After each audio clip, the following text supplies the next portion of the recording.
السلام علیکم ورحمۃ اللہ وبرکاتہ۔ اعوذ باللہ من الشیطان الرجیم، بسم اللہ الرحمن الرحیم، الف لام میم، ذلك الكتاب لا ريب فيه هدى للمتقين الذين يؤمنون بالغيب ويقيمون الصلاة ومما رزقناهم ينفقون والذين يؤمنون بما أنزل إليك وما أنزل من قبلك وبالآخرة هم يوقنون أولئك على هدى من ربهم وأولئك هم المفلحون۔ رب اشرح لي صدري ويسر لي أمري واحلل عقدة من لساني يفقهوا قولي، فالحمد لله والصلاة والسلام على رسول الله وعلى آله وصحبه أجمعين، أما بعد، السلام علیکم ورحمۃ اللہ تعالی وبرکاتہ۔ آج کے سیشن میں انشاءاللہ میں آپ سے سورۃ البقرہ کے بارے میں کچھ باتیں کروں گا، اس کی اہمیت کے بارے میں۔ کوئی بھی اگر قرآن کا سیریسلی مطالعہ کر رہا ہو تو اس کو اس بات کا احساس ہونا چاہیے کہ اللہ تعالیٰ نے سورۃ البقرہ میں پورے قرآن کا خلاصہ ڈالا ہوا ہے اور اس کے کئی فائدے ہیں۔ یعنی یہ سب آبویسلی قرآن کی سب سے بڑی صورتوں میں شمار ہوتی ہے، سب سے بڑی صورت ہے، اور فاتحہ کے فوراً بعد ہے۔ اس کا بھی ایک تناسب ہے، یعنی اس کا ایک تعلق ہے سورۃ الفاتحہ کے ساتھ، خاص کر فاتحہ کے جو آخری حصہ ہے اس کے ساتھ۔ اس کے بارے میں بھی میں آپ کے سامنے کچھ باتیں رکھوں گا، لیکن آج میرا مقصد یہ ہوگا کہ آپ سورۃ البقرہ کے بارے میں کچھ اوور ویو، کچھ اجمالی باتیں سمجھ لیں، تاکہ آپ کے ذہن میں ایک بات آ جائے کہ اس صورت میں ہو کیا رہا ہے۔ اگر آپ ترجمہ پڑھو گے سورۃ البقرہ تو آپ کو لگے گا کہ بہت سارے مضامین ہیں اور ایک کے بعد دوسرا، دوسرے کے بعد تیسرا، کچھ آپ کو سمجھ نہیں آتی کہ بات ایک دوسرے کے ساتھ جڑ کیسے رہی ہے، کنیکٹ کیسے ہو رہی ہے۔ تو کلام کا جو ربط ہے وہ سمجھنا بہت ضروری ہے، اور یہ ساری چیزیں اکٹھی کیوں آ رہی ہیں؟ کیونکہ اللہ تعالیٰ نے ہر صورت کو اپنی حکمت سے چنا ہے، اس کی ساری آیات کو اپنی صحیح جگہ، صحیح مقام پر ڈالا ہے۔ اللہ تعالیٰ نے قرآن کے بارے میں کہا ہے کتاب احکمت آیاتہ، کہ ایسی کتاب جس کی آیات کو ساتھ میں سلایا گیا ہے ایک ساتھ۔ احکام عربی میں کہتے ہیں سلانے کو، اور جو سلائی ہو رہی ہوتی ہے نا، اس میں ہر ایک سوئی ایک دفعہ سے گزرتی ہے تو اس کا ایک پورا ڈیزائن بنتا ہے، پیٹرن بنتا ہے، تو ہر جگہ کو ایک پریسائز جگہ سے، خاص جگہ سے گزارنا پڑتا ہے۔ تو ایک ایک آیت چن چن کر کہاں جانی ہے، کیسے جانی ہے، اس کا انتخاب اللہ تعالیٰ نے خود کیا ہے۔ تو ہمیں لگتا ہے کہ مضمون 20 مختلف جگہوں پہ جا رہا ہے، مختلف سمتوں میں جا رہا ہے، تو بات سمجھ نہیں آ رہی۔ تو میرے نزدیک سورت کو سمجھنے کے لیے، ان کی آیات کو سمجھنے کے لیے، پہلے اگر انسان ذرا ایک تھوڑا پیچھے ہٹ کے پورا ویو سمجھ لے کہ بات ہو کیا رہی ہے اور کس مقصد سے ہو رہی ہے، پھر اس کے بعد اس کے جو مختلف اجزاء ہیں اور ایک ایک آیت ہے وہ سمجھ میں آ جائے گی۔ میتھمیٹکس میں کہتے ہیں the whole is equal to the sum of its parts، یعنی اگر آپ کے پاس 4 چیزیں ہیں، آپ کو جمع کرو گے تو آپ کو اس کا ہول ملے گا۔ لیکن لٹریچر میں، ادب میں کہا جاتا ہے the whole is greater than the sum of its parts، یعنی آپ پوری بات سمجھ لو تو اجزاء جو ہیں ان سے اگر ایک ایک چیز سمجھو گے تو وہ پوری بات سمجھ نہیں آئے گی۔ اگر آپ ایک آیت پڑھ لو گے، اس سے اگلی آیت اس کا جوڑ نہیں پتہ چلا آپ کو، تو آپ کو پتہ نہیں چلے گا کہ بات کیا ہو رہی ہے۔ یعنی ساری چیزیں سمجھو گے تو پھر پوری بات سمجھ میں آئے گی۔ تو اس لیے آج ایک اوور ویو، ایک اجمالی نظر سے دیکھتے ہیں سورۃ البقرہ کو۔ لیکن اس سے پہلے ایک اور مزید بات، فاتحہ کے بارے میں تو بہت کچھ کہا جا سکتا ہے، لیکن ایک بات فاتحہ کے بارے میں آپ کے سامنے رکھ دوں آج، وہ یہ ہے اللہ تعالیٰ نے کہا ہے صراط الذین انعمت علیہم غیر المغضوب علیہم ولا الضالین۔ ہم روزانہ پڑھتے ہیں۔ سمجھنے کی بات یہ ہے کہ اللہ تعالیٰ نے جب کہا کہ سیدھے راستے پر ہمیں ہدایت دیجیے، اہدنا الصراط المستقیم، پھر اس راستے کی وضاحت کی جا رہی ہے۔ وضاحت کیا ہے؟ کہ وہ راستہ جن پر آپ نے نعمت کی، ان کا راستہ، صراط الذین انعمت علیہم۔ یہاں تک بات مکمل ہے۔ اب پتہ چل گیا کہ سیدھا راستہ کیا ہے، یہ ان لوگوں کا راستہ ہے جن پر اللہ تعالیٰ نے نعمت کی ہے، اور ان کے بارے میں اولئک الذین انعم اللہ علیہم من النبیین والصدیقین والشہداء والصالحین وحسن اولئک رفیقا۔ قرآن نے خود ہی بعد میں جا کے وضاحت کر دی کون ہے جن پر اللہ تعالیٰ نے نعمت کی ہے۔ یہ نبیوں میں سے ہیں جنہوں نے نبیوں کے کلام کو سچ مانا اور اس پر قائم رہے، ان کی بات کی تصدیق کی، وہ ہیں الصدیقین۔ پھر شہداء ہیں اور صالحین ہیں، اردو میں آپ سمجھتے ہیں شہداء اور صالحین کون ہیں، ٹھیک ہے؟ تو اللہ تعالیٰ نے خود ہی اس کی ڈیفینیشن دے دی ہے کس پر نعمت کی گئی ہے۔ کہنا میں یہ چاہ رہا ہوں کہ یہاں تک تو بات مکمل ہو گئی۔ سیدھا راستہ کن لوگوں کا ہے؟ ان 4 گروپس کا ہے، ان کے بارے میں بات ہوگی۔ قرآن میں جگہ جگہ ایسے لوگوں کی بات ہوگی، انبیاء کی بات ہوگی، صدیقین کی بات ہوگی، شہداء کی بات ہوگی، صالحین کی بات ہوگی۔ چلو بھائی، سیدھا راستہ سمجھ میں آ گیا۔ لیکن پھر اس کے مزید فاتحہ وہاں مکمل نہیں ہوتی، پھر اور کچھ بھی کہا گیا ہے. اور کیا کہا گیا؟ غیر المغضوب علیہم ولا الضالین. اور اس کو اگر آپ ادبی نظر سے دیکھیں تو یہ ایک مزید بات ہے جو اگر نہ بھی کہی جائے تو آپ کو لگے گا بات تو مجھے پہلے ہی سمجھ آ گئی تھی. جیسے میں کہوں بیٹا تمہیں اچھے بچوں کی طرح کام کرنا ہے، اچھے بچوں کی طرح پڑھائی کرنی ہے. اب آپ کو مزید کہنے کی ضرورت نہیں ہے برے بچوں کی طرح نہیں کرنی. بات تو سمجھ، پہلی دفعہ میں بات سمجھ آ گئی. اگر آپ کسی سے آپ نے قانون کی پابندی کرنی ہے، آپ کو مزید کہنے کی ضرورت نہیں ہے اچھا قانون کی نافرمانی نہیں کرنی. اگر پابندی کہنے کو کہہ دیا ہے تو پھر دوسری بات تو کرنے کی ضرورت نہیں رہی نا. عام زبان میں ہم اگلی بات نہیں کرتے، لیکن فاتحہ میں کیا پڑھ رہے ہیں ہم؟ یہاں تو کہہ دیا کہ کس کا راستہ؟ ان لوگوں کا راستہ، الذین انعمت علیہم. بات تو مکمل ہے، لیکن اس کے بعد مزید اللہ تعالیٰ نے ایک چیز کا اضافہ کیا، غیر المغضوب علیہم ولا الضالین. یعنی خاص ایک تو ہے جن پر نعمت نہیں کی گئی ان کا راستہ نہیں، لیکن ان سب میں سے دو گروہوں کو خاص نکال کر ان کے بارے میں خاص خبردار کیا مسلمان کو کہ یہ ان دونوں سے ذرا زیادہ بچ کے رہنا. دو طرح کے لوگ ہیں اور دو طرح کی ٹینڈنسیز ہیں، دو طرح کے مزاج ہیں، ان سے بچ کے رہنا. پہلا مزاج ہے المغضوب علیہم، دوسرا ہے الضالین. اس کے بارے میں ایک حدیث پائی جاتی ہے، مشہور ہے، کہ المغضوب علیہم سے اشارہ بنی اسرائیل کی طرف، یہود کی طرف ہے، اور الضالین سے اشارہ نصارہ یعنی عیسائیوں کی طرف ہے. لیکن یہ بھی سمجھ لیں کہ قرآن میں ہر لفظ خاص مقصد سے کہا جاتا ہے. یعنی اگر اللہ تعالیٰ کی نیت یہ ہے، اللہ تعالیٰ کا مقصد یہ ہے کہ یہ کہنا کہ ہمیں یہودی مت بنا دینا یا یہودیوں کی طرح مت بنا دینا اور عیسائیوں کی طرح مت بنا دینا، تو قرآن واضح الفاظ میں کہہ دیتا غیر الیہود ولا النصارى، صراط الذین انعمت علیہم غیر الیہود ولا النصارى. تو اب اس حدیث کو کیسے سمجھا جائے؟ اللہ تعالیٰ نے تمام یہود اور تمام نصارہ کی بات نہیں کی. اللہ تعالیٰ یہ فرما رہے ہیں کہ یہود میں سے کچھ ایسے لوگ تھے جو مغضوب علیہم بن گئے، نصارہ میں سے کچھ ایسے ہیں جو ضالین بن گئے. اب ان کی وضاحت قرآن کرے گا کہ ان میں سے جو مغضوب علیہم وہ کیسے بنے، کیا طریقہ کار تھا ان لوگوں کا، جس سے اب مجھے اور آپ کو بچنا ہے.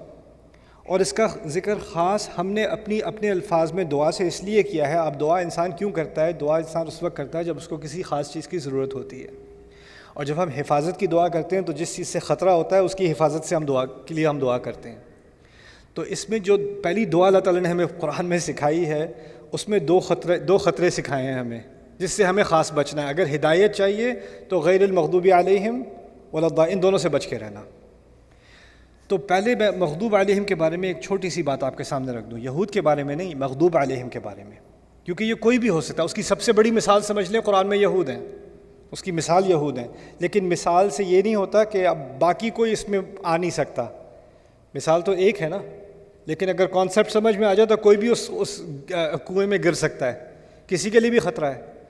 تو وہ کیا ہے؟ المغضوب علیہم ہے جس کو کوئی چیز پتہ ہو کہ غلط ہے اور پتہ ہونے کے باوجود وہ پھر بھی کرے. کسی کو پتہ ہے کہ صحیح کرنے کا کام یہ ہے، معلوم ہونے کے باوجود وہ پھر بھی نہ کرے، اس پہ غصہ. میں آپ کو چھوٹی سی مثال دیتا ہوں. گھر کے اندر جیسے دو بچے ہیں، دو لڑکے ہیں آپ کو کام ہے، آپ باہر جا رہے ہو. آپ نے دو لڑکوں سے کہا دیکھو بیٹا یہ جو کیک ہے نا، شام میں مہمان آ رہے ہیں ان کے لیے رکھا ہوا ہے، کیک کو ہاتھ نہیں لگانا. آپ نے بڑے بیٹے کو کہہ دیا، چھوٹے کو نہیں کہا. چھوٹا کسی اور اپنے بھائی کو بھی بتا دینا کیک کو ہاتھ مت لگانا تم. جی بابا جی سمجھ آ گئی. آپ گئے، آپ واپس آئے، دونوں بیٹھے کیک کھا رہے ہیں. ٹھیک ہے، اب جب واپس آئے دونوں بیٹھے کیک کھا رہے ہیں، آپ کو غصہ دونوں پہ آئے گا کہ ایک پہ آئے گا؟ غصہ تو ایک پہ آئے گا.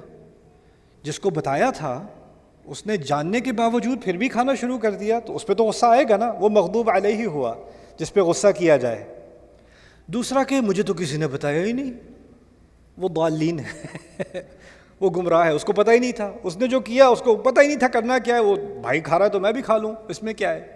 تو اس نے وہ حرکت کی. تو یہاں جو بات کہی جا رہی ہے نا آسان الفاظ میں کیا ہے، جس کے پاس علم ہو، جس کو پتہ ہو، جس کو سمجھ آ گئی ہو، وہ پھر بھی جان بوجھ کے غلط کرے، وہ تو پھر غصے کا مستحق ہے. بنی اسرائیل کے بارے میں یہود کے بارے میں آپ کیا پڑھیں گے کہ ان کے ہاں علماء ہیں، جاننے والے ہیں، کعبے کو وہ جانتے ہیں، نبی کو پہچان گئے ہیں، اپنی کتابوں میں جاننے کے بعد اس میں تبدیلیاں کرتے ہیں. یعنی ان پہ جو تنقید کی گئی ہے وہ یہ ہے کہ تم جانتے ہو، وانتم تعلمون وانتم تعلمون، تم تو جانتے ہو، من بعد ما عقلوہ، سمجھنے کے باوجود، سمجھنے کے بعد یہ کچھ کرتے ہو. تو پہلا مسئلہ کس کا ہے؟ ایسے لوگوں کا جن کے پاس علم ہے. پہلا مسئلہ کس کا ہے؟ جن کے پاس علم ہے اور پھر وہ علم ہونے کے باوجود غلط راستے کی طرف جاتے ہیں۔ ہمارے دین میں خاص کر صرف علم کو اتنا بڑا درجہ نہیں دیا کہ بس علم حاصل کرو، علم حاصل کرو، علم حاصل کرو۔ علم حاصل تو بنو اسرائیل نے بھی کیا تھا، بلکہ ان کے علم کی شہادت تو اللہ تعالیٰ خود دیتا ہے۔ علماء بنی اسرائیل، علماء کا لفظ ان کے لیے استعمال کیا گیا، احبار کا لفظ ان کے لیے استعمال کیا۔ احبار کہتے ہیں حبر سے نکلا ہے، حبر کہتے ہیں انک کو، سیاہی کو۔ ان کی کتابیں جو ان کی ہاتھوں سے لکھی ہوئی تھی نا، تو اس سے جب آپ اس کو صفحہ پلٹتے ہو تو آپ کے ہاتھ پہ سیاہی آ جاتی ہے۔ تو وہ اتنے صفحے پلٹتے تھے وہ، اور اتنی کتابیں پڑھتے تھے وہ، کہ ان کے ہاتھ ہمیشہ کالے ہوتے تھے، اس لیے ان کو احبار کہا جاتا تھا۔ یعنی اپنی زندگیاں انہوں نے کاغذوں میں گزاری ہیں، صفحوں میں گزاری ہیں، اس لیے ان کو احبار کہا جاتا تھا۔ تو قرآن نے تو ان کی علم کی بڑی داد دی ہے، لیکن علم کے ساتھ ساتھ ایک خطرہ آتا ہے، وہ یہ ہے کہ تم مغضوب علیہ نہ بن جانا۔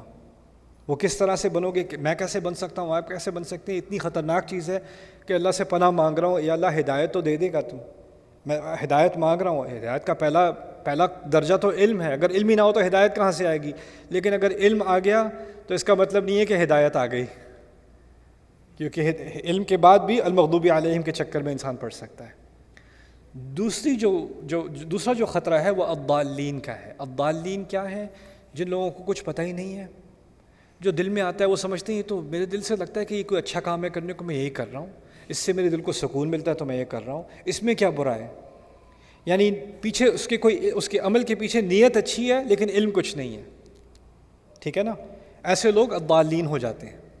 اور ہوتا یہ تاریخ میں کہ جب علم والے لوگ کرپشن میں ہوتے ہیں نا، تو اگلی جنریشن آ کے کہتی ہے یہ عالم سارے تو اتنے کرپٹ ہیں، ہمیں نہیں سیکھنا ہے ان کا اسلام، ہم خود ہی اچھے بن سکتے ہیں۔ اب وہ جو خود ہی اچھے بننے والے ہوتے ہیں ان کو علم سے کوئی دلچسپی نہیں ہوتی، تو وہ اپنی تمیز سے اچھا برا بناتے ہیں، اپنی ڈیفینیشن سے بناتے ہیں، اور ان کی ڈیفینیشن ہر 10 سال بعد بدلتی ہے۔ وہ الضالین میں گر جاتے ہیں، اس نئے کنویں میں گر جاتے ہیں وہ لوگ۔ یہ ہے غیر المغضوب علیہم ولا الضالین۔ تو یہ دو خطرے اللہ تعالیٰ نے ہمارے سامنے رکھے ہیں ہدایت مانگنے کے بعد۔ یہ ہدایت مانگنے سے پہلے کی بات نہیں ہے، ہدایت مانگنے کے بعد کی بات ہے۔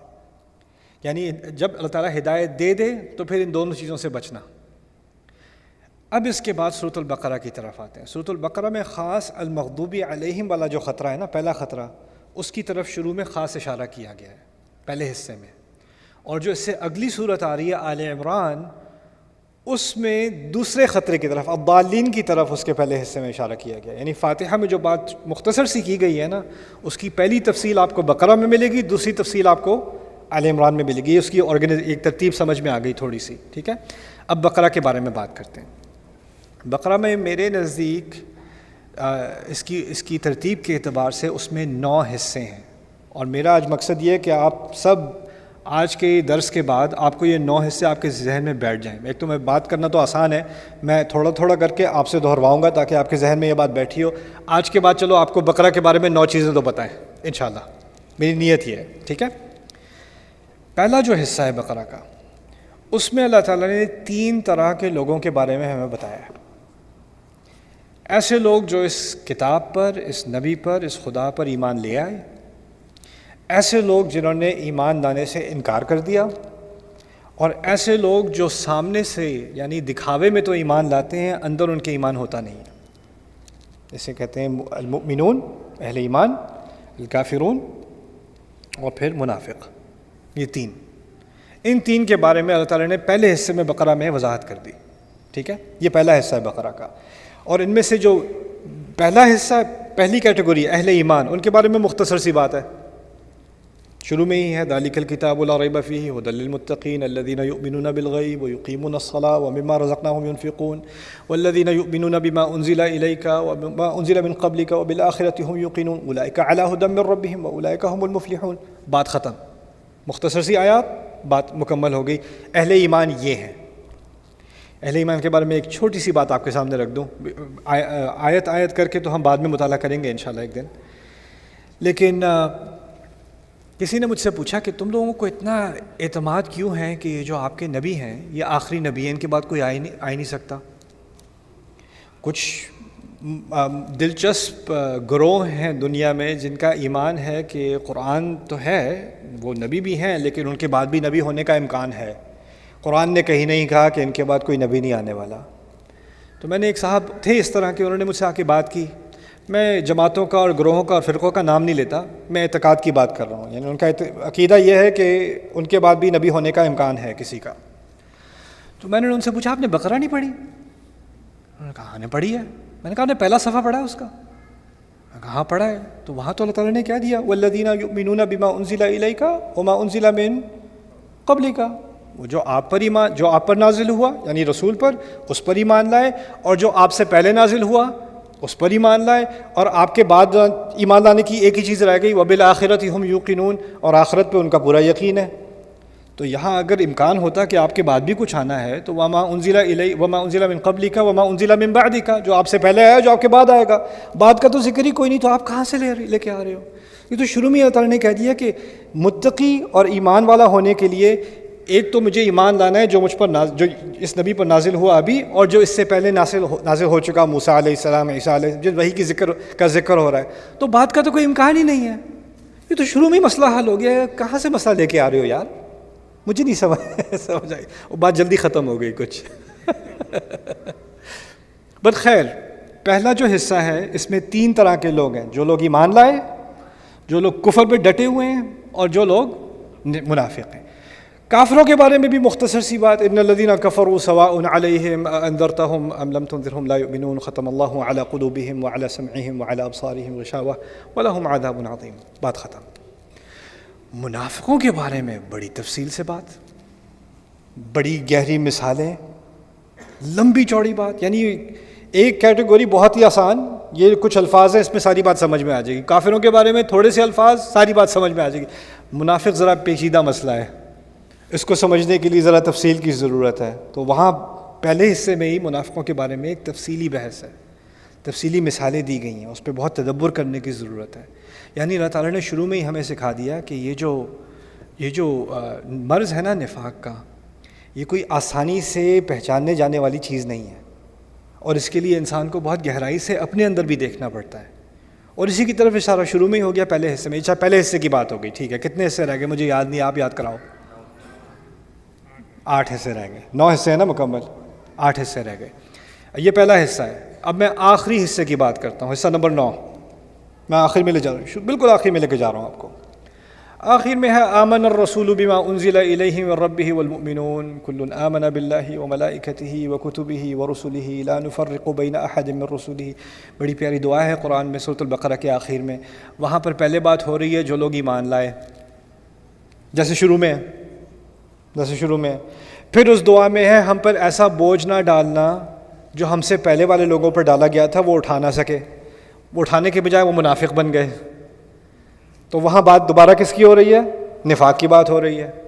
پھر آخر میں اس دعا میں کیا ہے؟ فانصرنا علی القوم الکافرین، یعنی جن تین گروہوں کی بات شروع میں ہو رہی تھی نا، ان سے متعلق ایک کمپریہنسو دعا ہے، ایک اجمالی دعا، وہ بالکل سورت کے آخر میں ہے۔ یہ ہے پہلا حصہ اور 9واں حصہ، یہ شروع اور آخر ہے سورت کا، ٹھیک ہے۔ دوسرا حصہ ہے سورت کا، اس میں اللہ تعالیٰ نے بات کی ہے ہم سے آدم علیہ السلام کے قصے کی۔ آدم علیہ السلام کا قصہ قرآن میں 7 دفعہ اس کا ذکر ہے مختلف مقامات پر، اور ہر دفعہ اس میں سے کوئی ایک نئی تفصیل اللہ تعالیٰ سامنے لاتے ہیں، ہر دفعہ ایک بات نہیں ہوئی۔ سورۃ الاعراف میں جو قصہ آپ کو آدم علیہ السلام کا ملے گا اس میں، اور سورۃ البقرہ کے میں جو ذکر ہے جن آیات کا، ان میں بہت فرق ہے۔ یعنی آپ اس طرح سمجھ لیں آج کل کی زبان میں کہ آپ ایک اینگل سے دیکھ رہے ہو نا تو آپ کو کچھ نظر آ رہا ہے، ایک ہی سین ہے، اور آپ اسی چیز کو ایک دوسرے اینگل سے دیکھو گے تو آپ کو کچھ اور نظر آئے گا۔ تو قرآن کبھی ایک اینگل سے اسی قصے کے بارے میں ذکر کرتا ہے، پھر کسی اور اینگل سے اسی قصے کے بارے میں ذکر کرتا ہے، ٹھیک ہے۔ آپ کو ایک نئی چیز سیکھنے کو ملتی ہے جو آپ کو اس نقطۂ نظر سے نظر نہیں آ رہی تھی، اب اس نقطۂ نظر سے نظر آئے گی، ٹھیک ہے نا۔ تو یہ پھر سورۃ البقرہ میں یہ جو دوسرا حصہ ہے آدم علیہ السلام کا قصہ، آسان ہے، یعنی یاد رکھنا کہ پہلا حصہ 3 گروہ، دوسرا حصہ آدم علیہ السلام۔ اب آدم علیہ السلام کے قصہ جو ہے اس میں خاص اللہ تعالیٰ نے 2-3 چیزوں کا ذکر کیا یہاں پر۔ ایک تو آدم علیہ السلام کے علم کا ذکر کیا ہے، اس کے بعد جنت کا ذکر کیا ہے، پھر جنت سے نکالے جانے کا ذکر کیا ہے، فَأَزَلَّهُمَا الشَّيْطَانُ عَنْهَا فَأَخْرَجَهُمَا مِمَّا كَانَا فِيهِ، کہ شیطان نے ان دونوں کو پھسلوا دیا، شیطان کا ذکر ہوا ہے۔ اور بھی بہت ساری باتیں ہیں، لیکن میں اب تھوڑی تھوڑی کر کے آپ کے سامنے رکھوں گا۔ تو یہ 2-3 چیزیں، علم کے بارے میں بات ہو رہی ہے، پھر لالچ دی شیطان نے اور لالچ کے ذریعے سے نکلوا دیا جنت سے، اس کے بارے میں بات ہو رہی ہے، ٹھیک ہے نا۔ اب یہ ہے کون سا حصہ؟ دوسرا، آدم علیہ السلام کا قصہ۔ اب میں آپ کو دوبارہ آخر میں لے کے جاتا ہوں، پہلے تو 9واں حصہ بتایا تھا نا، اب 8واں حصہ بتاتا ہوں۔ 8ویں حصے میں اللہ تعالیٰ نے 3 باتیں کری ہیں۔ ایک بات کی ہے کہ اللہ تعالیٰ کی راہ میں پیسے خرچ کرنا، جو آیات کا مجموعہ ہے نا خدا کی راہ میں خرچ کرنے کو، الانفاق فی سبیل اللہ، بقرہ کی انتہا میں اس سے بڑا کوئی مجموعہ قرآن میں کہیں اور نہیں ہے، جیسے خاص سورۃ البقرہ میں ہے، الانفاق فی سبیل اللہ، آیت کے بعد آیت کے بعد آیت۔ انسان اپنی کمائی سے جو اللہ تعالیٰ نے دیا ہے، اس کمائی میں سے جو بہترین انویسٹمنٹ کر سکتا ہے اپنے لیے، وہ کیا ہے؟ اللہ کی راہ میں خرچ کرنا۔ اس کے بارے میں تفصیلی بحث۔ اس کے فوراً بعد اللہ تعالیٰ نے بات کی ہے تفصیل سے کہ انسان اپنی کمائی سے روزی، اب جو روزی کمائی ہے اس سے بہترین کیا کر سکتا ہے، اس کے بعد اس سے بدترین کیا کر سکتا ہے۔ اس کے بعد ربا کی آیات ہیں، الذین یأکلون الربا لا یقومون کما یتخبطہ الشیطان من المس۔ قرآن میں پھر اس کے بعد ربا کی آیات ہیں۔ تو پہلے خرچ کرنے کی آیات ہیں اللہ کی راہ میں، اس کے بعد ربا کی آیات ہیں، اور اس کے بعد اب ایک تو ہو گیا بہترین طریقہ مال کے خرچ کرنے کا، ایک ہے بدترین طریقہ مال کے خرچ کرنے کا یا مال کمانے کا، پھر ایک بیچ میں راستہ ہے کس کا؟ حلال کا، تجارت کا اور دین کا، یعنی ادھار لینے کا صحیح طریقہ کیا ہے، اس کے بارے میں بات ہو رہی ہے۔ اور اس سب کے دوران اللہ تعالیٰ نے خاص کچھ چیزوں کا ذکر کیا ہے جس کا تعلق آدم علیہ السلام کے قصے سے ہے۔ آدم علیہ السلام کے قصے میں ایک جو تھیم نکلتی ہے وہ کیا ہے؟ لالچ۔ لالچ کی وجہ سے انسان گرتا ہے، اور یہاں پر انفاق فی سبیل اللہ، اللہ کی راہ میں خرچ کرو، کس مرض سے انسان کو پاک کرتی ہے یہ چیز؟ اللہ کی راہ میں خرچ کرنا لالچ نکالتی ہے انسان کے دل سے۔ ربا کس چیز کا نام ہے؟ ناجائز کسی مجبور کا فائدہ اٹھانا، اس کو ادھار دینا، اور پھر اس کی مجبوری کا فائدہ اٹھا کے اس سے زیادہ لینا، اس کا خون چوسنا، یہ لالچ ہی تو ہے، اور کیا ہے؟ اور لالچ کو کنٹرول میں رکھنا اور حلال طریقے سے بزنس کرنا، یہ سب لالچ ہی کی تو تربیت ہے۔ اور اس کے بعد انہی دوران میں اللہ تعالیٰ نے کہہ دیا الشیطان یعدکم الفقر ویأمرکم بالفحشاء واللہ یعدکم منہ مغفرۃ وفضلا۔ شیطان کا یہاں دوبارہ ذکر آ گیا، جیسے قصہ آدم میں آیا تھا یہاں بھی آ گیا۔ شیطان تمہیں وعدہ کرتا ہے کہ فقیر بھوکے مرو گے، خدا کی راہ میں خرچ کرو گے تو بھوکے مرو گے، ربا نہیں کھاؤ گے تو کیا کرو گے، کمائی کہاں سے کرو گے؟ واللہ یعدکم منہ مغفرۃ وفضلا، اللہ تمہیں وعدہ کر رہا ہے کہ وہ تمہیں معافی دے گا اگر حلال طریقے سے کماؤ گے، اور اس سے مزید اور بھی دے گا، وفضلا۔ تو یہ ہو گیا دوسرا حصہ اور 8واں حصہ۔ اب رہ گئے بیچ میں تھوڑے سے، اور 4 حصے ہو گئے بائی دا وے۔ کتنے حصے تھے ٹوٹل؟ 9 تھے۔ اب آتے ہیں تیسرے حصے کی طرف۔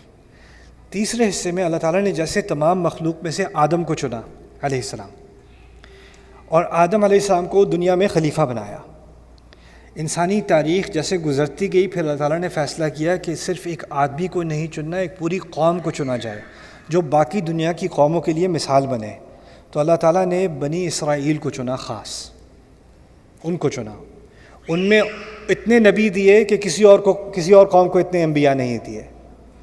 ان پر وحی نازل کی، ان پر نعمتیں نازل کی، ان پر اللہ تعالیٰ نے اپنا فضل نازل کیا، ان کو ایک ایسا مرتبہ دیا جو کسی اور قوم کو کبھی نہیں دیا گیا تھا ان سے پہلے۔ وَأَنِّي فَضَّلْتُكُمْ عَلَى الْعَالَمِينَ، میں نے تمہیں تمام اور قوموں پر فضیلت دی، تمام جہانوں پر۔ تمام اور عالمین سے مراد قومیں بھی ہوتی ہیں عربی میں، ان تمام پر تمہیں فضیلت دی۔ بنی اسرائیل کا ایک بہت بڑا حصہ ہے، تقریباً آیت نمبر 40 ہے یا 120-122 تک چلتی ہیں یہ آیات، بنی اسرائیل کے بارے میں بات ہو رہی ہے خاص۔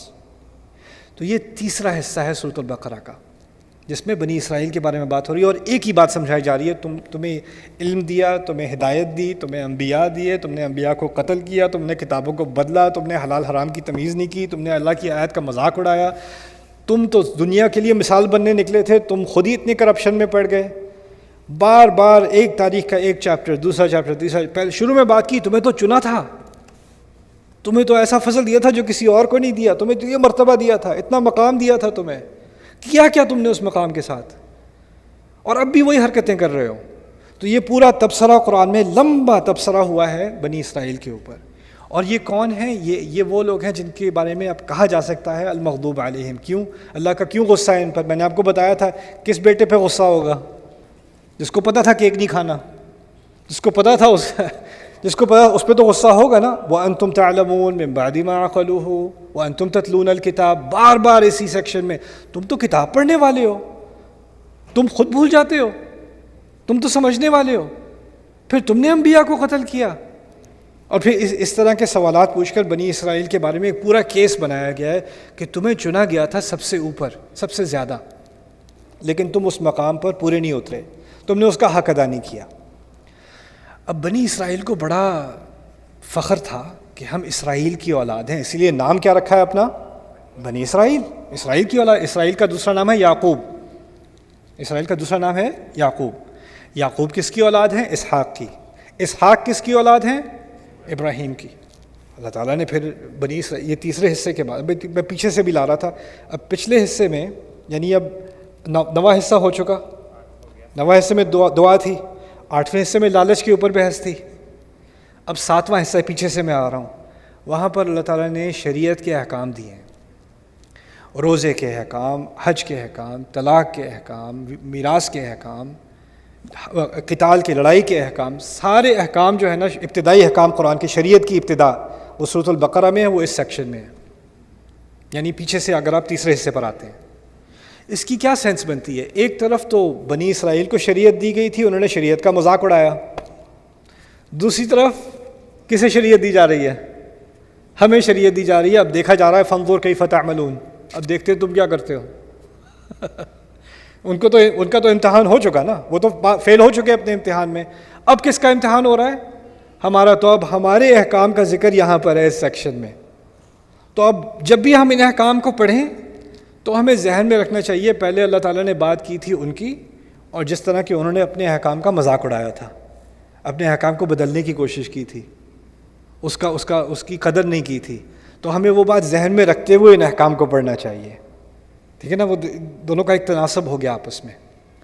اب آگے چلتے ہیں. ان کو میں نے آپ کو کہا تھا ان کو بڑا فخر ہے کہ وہ اسرائیل کی اولاد ہیں. اللہ تعالیٰ نے کہا تمہیں اتنا فخر ہے کہ تم اسرائیل کی اولاد ہو، تمہیں کیا اس بات کا فخر نہیں کہ تم ابراہیم کی اولاد ہو؟ ابراہیم علیہ السلام کی. یہاں تک کہ اصل میں جو اختلاف تھا رسول صلی اللہ علیہ وسلم سے کہ ہم اس کو مان ہی نہیں سکتے نبی، یہ تو امی ہے. امی کیسے ہیں؟ یہ تو اسرائیل کی اولاد میں سے ہی نہیں ہے. تو اللہ تعالیٰ بات تھوڑی اور پیچھے لے گئی، کیا ابراہیم کی اولاد میں سے بھی نہیں ہے؟ تم ابراہیمی کے تو اولاد ہو نا. اور پھر بات بنی اسرائیل کے قصے کے بعد اگلی بات جو ہو رہی ہے وہ ہو رہی ہے ابراہیم علیہ السلام کے بارے میں. اور پہلی بات کیا کہی ابراہیم علیہ؟ یہ چوتھا حصہ ہے بائی دا وے. میں شروع سے آپ کو دیکھوں یاد رہا کہ نہیں. پہلا حصہ کیا تھا؟ 3 طرح کے لوگ. دوسرا حصہ کیا تھا؟ آدم علیہ السلام کا قصہ. تیسرا حصہ کیا تھا؟ بنی اسرائیل. بنی اسرائیل کو اب کس کی یاد دلائی جا رہی ہے؟ ابراہیم علیہ السلام کی. چوتھا حصہ ہے ابراہیم علیہ السلام. ابراہیم علیہ السلام اور ان کی اولاد. ابراہیم علیہ السلام اور ان کی اولاد.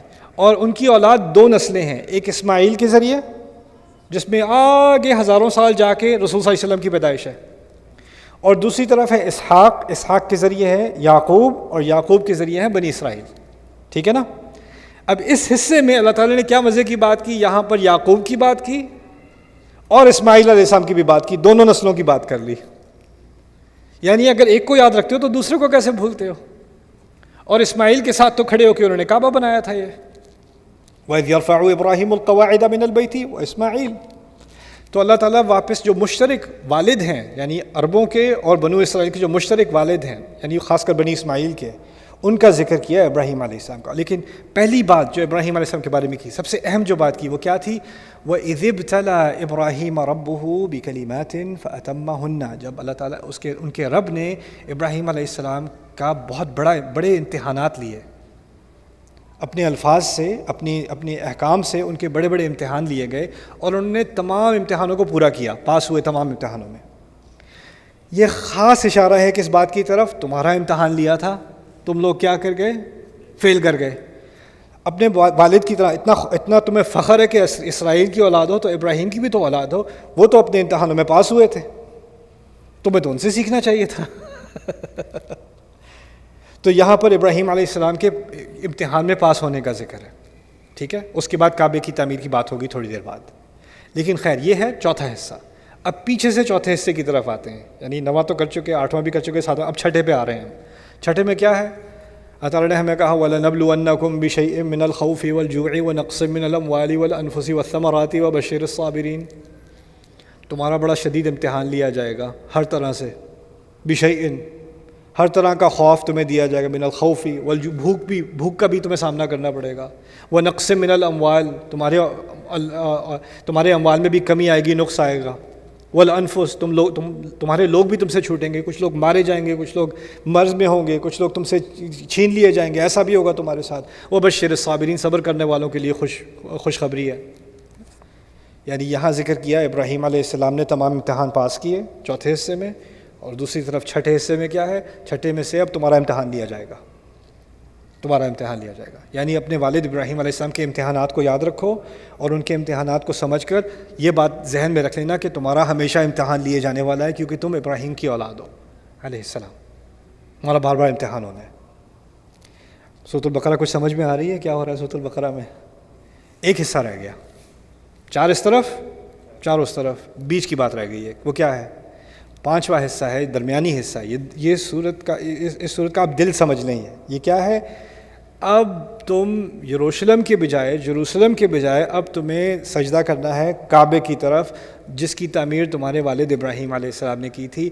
یعنی اس طرح سمجھ لیں کہ یہ پوری سورت جو ہے یہ کعبے کا طواف کر رہی ہے. اور اسی حصے میں کیا کہا ہے اللہ تعالیٰ نے؟ اس سیکشن میں کیا کہا ہے؟ وَكَذَلِكَ جَعَلْنَاكُمْ أُمَّةً وَسَطًا. اسی طرح سے تمہیں، جس طرح یہ کعبہ درمیان میں ہے اب اس پوری صورت کے، ہمیں کہا اسی طرح تمہیں درمیانی امت بنایا، درمیانی امت بنایا. اور یہ جو وسط کا ذکر ہے، یہ آیت نمبر ہے 143. میرے اردو نمبر بڑے خراب ہیں. 43 143. بقرہ میں کتنی آیات ہیں؟ 286. یہ نمبر آتا ہے مجھے. 143. این درمیان میں کہا تمہیں بیچ والی امت بنایا. Just literally in the half. سبحان اللہ.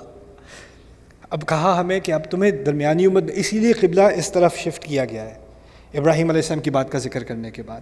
تو یہ ہے سورۃ البقرہ کے مضامین اور کیسے یہ درمیان میں آ رہے ہیں. اب ایک اور طریقے سے اس کو سمجھ لیں. یہ تو ہو گئے اس کے 9 سیکشنز. پہلا قصہ کون سا ہے اس پورے سیکوینس میں؟ پہلا قصہ کس کا تھا؟ آدم علیہ السلام کا. آدم علیہ السلام کا امتحان لیا گیا تھا کہ نہیں؟ اچھا، اب امتحان کے نقطۂ نظر سے سمجھ لیں بات.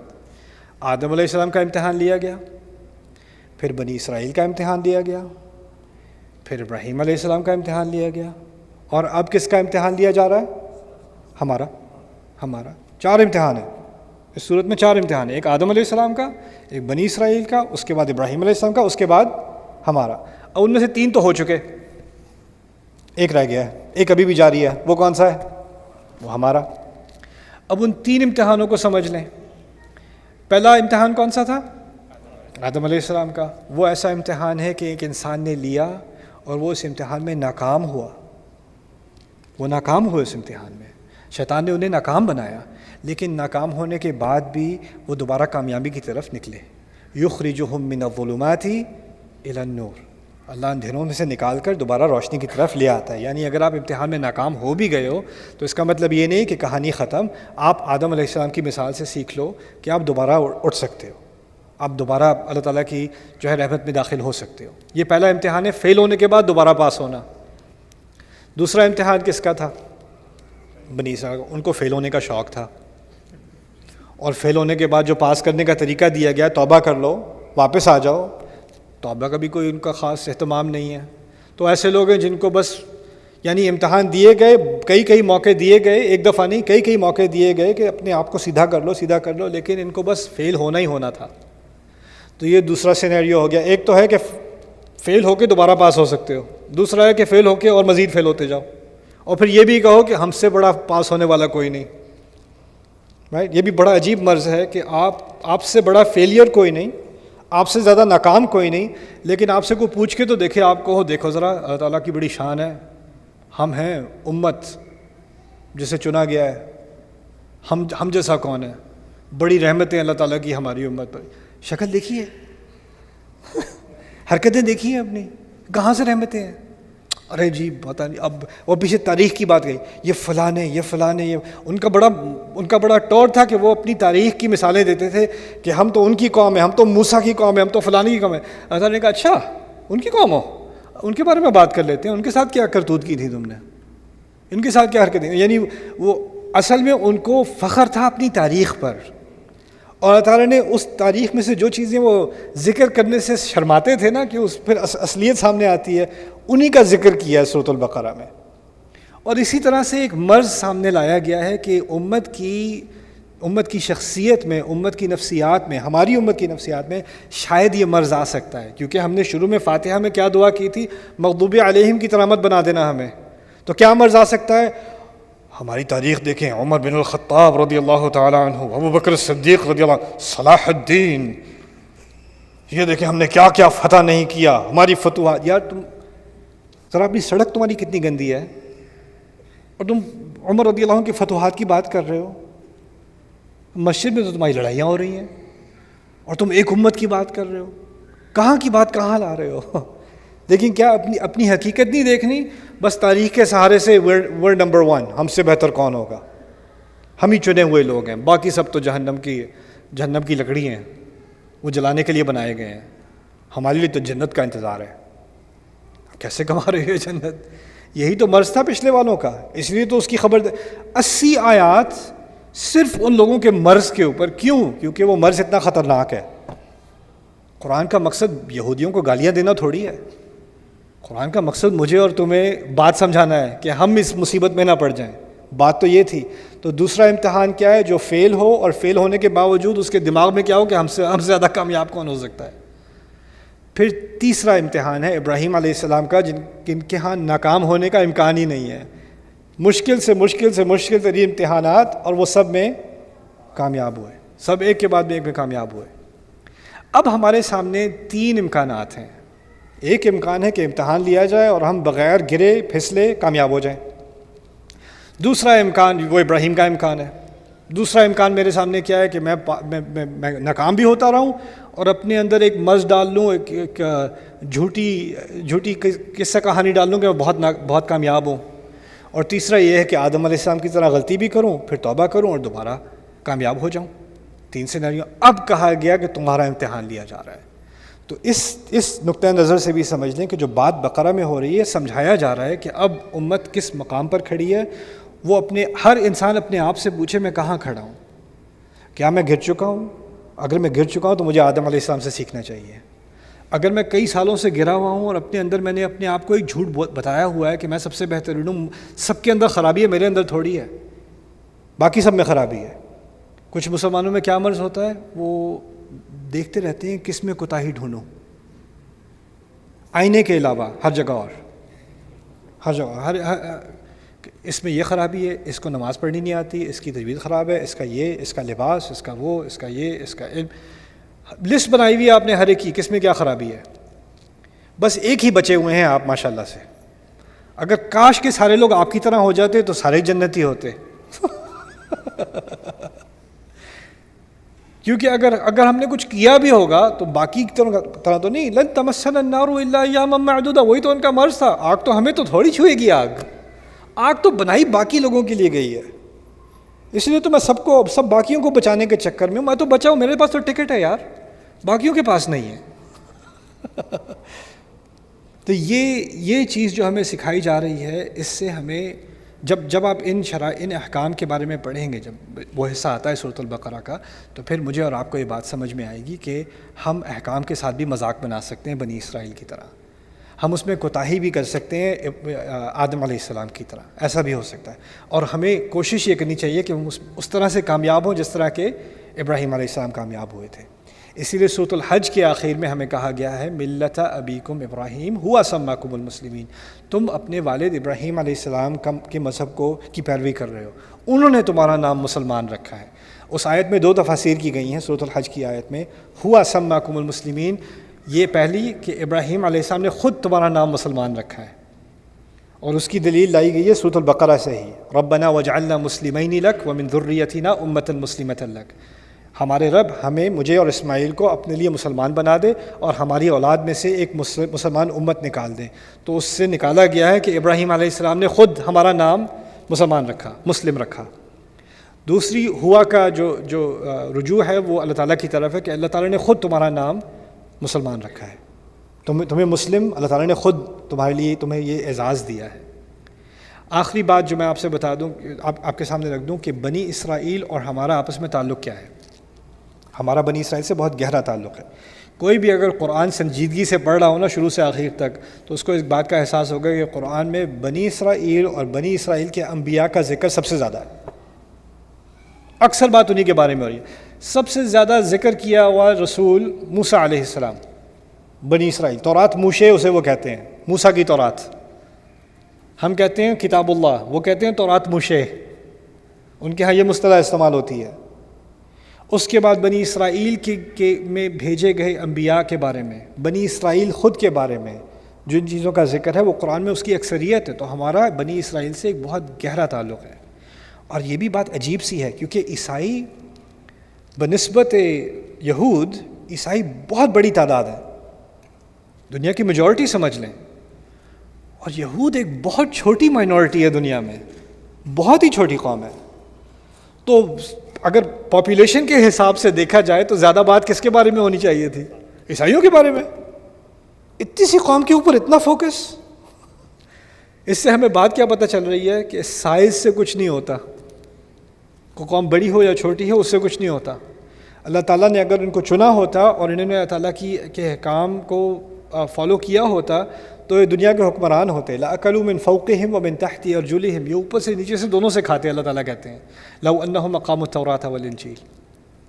لیکن خاص ان کا ذکر اتنا زیادہ شاید اس لیے بھی کیا جا رہا ہے کہ ہمارے اور ان کے درمیان بہت ساری چیزیں ایک جیسی ہیں۔ تو یہ آخری بات آج میں آپ کے سامنے رکھ رہا ہوں، پھر میری بات ختم ہے۔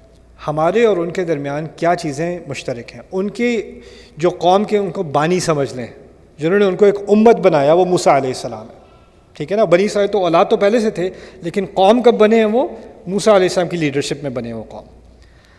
اور ہمیں امت بنایا گیا ہے رسول صلی اللہ علیہ وسلم کی بعثت کے بعد، محمد رسول اللہ صلی اللہ علیہ وسلم۔ تو موسیٰ علیہ السلام اور رسول صلی اللہ علیہ وسلم کے بارے میں دو تین باتیں سمجھنا ہے۔ موسیٰ علیہ السلام کون سی قوم میں بھیجے گئے تھے؟ دنیا کے کون سے خطے میں تھے جب وہ نبی بنائے گئے؟ کہاں بھیجا گیا انہیں؟ فرعون کی طرف، مصر میں، ٹھیک ہے نا۔ مصر میں ان کا سامنا ہوا ایک بڑے گھمنڈ کرنے والے، تکبر کرنے والے کافر سے، جس نے تمام آیات کا انکار کیا۔ یہی بات تھی نا۔ رسول صلی اللہ علیہ وسلم کہاں بھیجے گئے؟ مکے میں بھیجے گئے، قریش۔ وہاں بھی ان کو بڑے تکبر کرنے والے قریش ملے جنہوں نے تمام آیات کا انکار کیا۔ اسی لیے مکی قرآن میں جب رسول صلی اللہ علیہ وسلم مکے میں تھے، موسیٰ علیہ السلام کی مثال اور موسیٰ علیہ السلام کا جو مکالمہ ہوا ہے فرعون سے، جو سامنا کرنا پڑا انہیں فرعون کا، اس کا بار بار ذکر ہے مکے کے اندر۔ کیوں؟ کیونکہ جو چیز موسیٰ علیہ السلام کو کرنی تھی فرعون کے ساتھ، وہی مشن ہے رسول صلی اللہ علیہ وسلم کا قریش کے ساتھ۔ اور قریش کو بھی دھمکی دی جا رہی ہے کہ تم اگر جس طرح کی حرکتیں کر رہے ہو، تم سے کوئی کہیں بڑا تھا وہ جو یہ حرکتیں پہلے کر چکا ہے، یہ دیکھ لو میں نے اس کے ساتھ کیا کیا تھا، اپنی اوقات جان لو۔ تو ان کو فرعون کی مثال دی جاتی ہے اور رسول صلی اللہ علیہ وسلم کو موسیٰ کی مثال دی جاتی ہے۔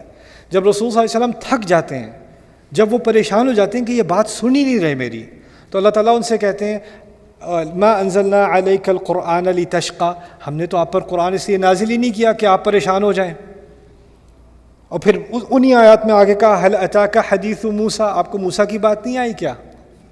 انہی آیات میں، یعنی رسول صلی اللہ علیہ وسلم کو مثال دی جاتی ہے موسیٰ کی، اور پھر قریش کو مثال دی جاتی ہے کس کی؟ فرعون کی۔ یہ بات سمجھ میں آ گئی؟ یعنی رسول موسیٰ علیہ السلام کا فرعون سے جو آمنا سامنا تھا، جو اس کی کانفرنٹیشن تھی، اس کا اور مکی دور کا ایک ہی سسٹم ہے، ایک ہی بات ہو رہی ہے دو طرف، یعنی تاریخ کے ایک ہی ایپیسوڈ کو دوبارہ لایا جا رہا ہے۔ اچھا، موسیٰ علیہ السلام پھر فرعون سے بچ کر بنی اسرائیل کو اللہ تعالیٰ کی مدد سے نکال کر وہ پانی سے گزر کر ہجرت کر گئے۔ رسول صلی اللہ علیہ وسلم کے خلاف سازش کی گئی کہ ان مسلمانوں کو ختم کرو اب، اور اللہ تعالیٰ کی مدد سے وہ صحرا گزر کر کہاں پہنچ گئے؟ مدینے پہنچ گئے۔ وہاں بھی ہجرت ہے، یہاں بھی ہجرت ہے۔ اب جب ہجرت کر کے رسول صلی اللہ علیہ وسلم مدینے پہنچے ہیں تو وہاں انہیں دشمن کا سامنا کم کرنا پڑا ہے، منافقت کا سامنا زیادہ کرنا پڑا ہے. یعنی خود ان کے ماننے والے آگے سے ان کی باتوں کا انکار کرتے ہیں، پیچھے پیچھے سے ان کی باتوں کو انڈرمائن کرتے ہیں، مسئلے کھڑے کرتے ہیں. اگر آپ مدنی قرآن پڑھیں، مدنی قرآن میں یا تو جنگوں کا ذکر ہے، جنگوں سے کہیں زیادہ منافقت کا ذکر ہے. منافقت کی بات ہوئی، وہ اصل مسئلہ ہے. اب موسیٰ علیہ السلام دوسری طرف پانی سے گزر کر، چلو فرعون تو پیچھے رہ گیا، اب وہ صحرا میں ہے، سینا میں ہے. وہاں انہیں کس کا سامنا کرنا پڑا ہے؟ نفاق کا سامنا کرنا پڑا ہے. یعنی آپ موسیٰ علیہ السلام کے کریئر میں دو حصے ہیں، ایک تو فرعون کا سامنا کرنا ہے، فرعون کی مصیبت، دوسری منافقت کی مصیبت. رسول صلی اللہ علیہ وسلم کے مشن میں ایک تو قریش کی مصیبت اور دوسری منافقت کی مصیبت. یعنی جو سیکوینس ہے، جو سیرت بھی ہے، اس میں بھی ایک طرح سے ایک پیرلل ہے. باقی انبیاء کے آپ قصے پڑھیں تو اس میں ایک حصہ ہوتا ہے یا دوسرا ہوتا ہے. یا تو نوح علیہ السلام کے قصے میں جیسے مکے والا دور ہے، نوح علیہ السلام کے قصے میں، صالح علیہ السلام کے قصے میں مکے والا دور ہے، ٹھیک ہے نا. لیکن دونوں پہلو، مکی پہلو اور مدنی پہلو، دونوں ایک ہی سیرت میں وہ کس کے ہیں؟ موسیٰ علیہ السلام کے. پھر موسیٰ علیہ السلام کو شریعت دی گئی اور پھر ان کو قتال کرنے کا حکم دیا گیا. رسول صلی اللہ علیہ وسلم کو شریعت دی گئی، پھر ان کو لڑنے کا حکم دیا گیا. ان کے ہاں کچھ منافقون تھے، انہوں نے کہا ان سے تو ہم نہیں لڑ سکتے، آپ جاؤ، آپ اور آپ کا بھائی جاؤ. مدینے والے جو منافق تھے انہوں نے کہا آپ جاؤ اور آپ کے جو مکے والے بھائی ہیں یہ جاؤ، یہ ہمارا مسئلہ تھوڑی ہے. آپ پہلے تو مدینے میں آئے، پھر یہ سارا مسئلہ ہمارا مسئلہ بنا دیا. یہ تو ڈومیسٹک ایشو ہے ہی نہیں، یہ آپ کا امیگریشن ایشو ہے، آپ جاؤ، آپ حل کرو خود ہی، یہ ہمارا مسئلہ تھوڑی ہے. وہی بات جو بنی اسرائیل کے بارے میں ہو رہی تھی وہی یہاں رسول صلی اللہ علیہ وسلم کے بارے میں ہو رہی ہے. تو یہ ان دونوں کی آپس میں ایک بہت گہرا تعلق ہے. تو جتنا ہم گہرائی سے بنی اسرائیل کی غلطیوں کو اور بنی اسرائیل کی جو تمام اس کے پہلو ہیں ان کو سمجھیں گے، اسی کے ذریعے ہمیں خود اپنی بات سمجھ میں آئے گی، اسی کے ذریعے غیر المغضوب علیہم ظاہر ہوگا جو فاتحہ میں بات ہو رہی ہے. تو یہ کچھ چیزیں میں چاہ رہا تھا کہ میں آپ کے سامنے رکھ دوں تاکہ آپ کو اس صورت کے بارے میں جو اس کا جو اوور ویو ہے، جو ایک بڑی پکچر ہے، 9 حصے بتائے تھے نا آپ کو، اب آپ خود ہی سے ریویو کر کے 9 حصے آپ کو یاد رکھنے ہیں، ٹھیک ہے نا انشاءاللہ. اب وہ آپ کے ذمہ ہو گئے وہ 9 حصے، ٹھیک ہے نا. اب ایک چھوٹی سی خوبصورت بات سورۃ البقرہ کے بارے میں اور پھر میں بات ختم کرتا ہوں. پہلا قصہ کس کا تھا؟ پھر سے بتاؤ. آدم والد ہوئے نا، والد کا قصہ ہے. دوسرا قصہ کس کا ہے؟ بنی اسرائیل، اولاد کا قصہ ہے. پہلا قصہ والد کا، دوسرا قصہ اولاد کا. اولاد ہیں اسرائیل کی، بنی اسرائیل، والد اولاد. تیسرا قصہ کس کا ہے؟ ملت ابیکم ابراہیم، والد کا قصہ ہے. اور پھر چوتھا قصہ کس کا ہے؟ اولاد کا، ابراہیم کی اولاد کا علیہ السلام. والد، اولاد، پھر والد، پھر اولاد. سبحان اللہ. عجیب ترتیب ہے قرآن کی، عجیب نظام ہے اس قرآن کا. آپ کوئی بھی اور کتاب پڑھ لو آپ کو ایسا نظام نہیں ملے گا، آپ کو ایسی ترتیب نہیں ملے گی.